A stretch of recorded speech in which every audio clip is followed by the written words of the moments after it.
The UK government recently sent a fact-finding mission to Zimbabwe to evaluate whether Zimbabwe should be sent back.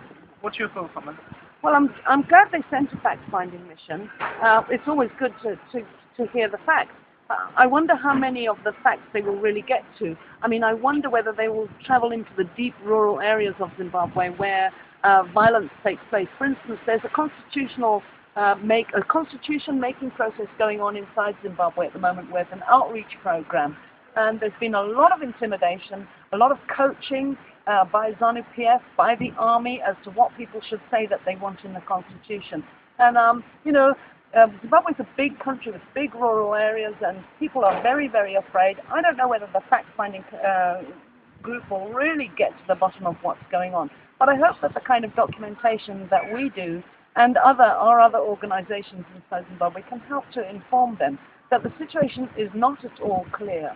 Earlier on, I described the unity government that we're in at the moment as a rather uncomfortable thing.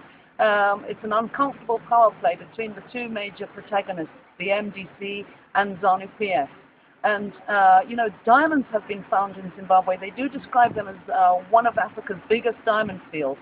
And it's a bit of a feeding frenzy for the army, and the top generals, the security sector in Zimbabwe, are having a feeding frenzy on these diamonds that have been recently discovered. And the very people who have perpetrated a lot of the horrific gross human rights violations are now the people who are benefiting from diamonds. So I don't think the situation is clear and finished anytime soon in Zimbabwe. We have elections after that constitution-making process, and we do predict that it's going to be another violent time. And as I say, what an unfortunate time for a country to find such huge natural resources, which really prolongs the time before real change needs to come. Well, it looks like it's going to be a long process, but I wish you all the best, and thank you very much. Thank you.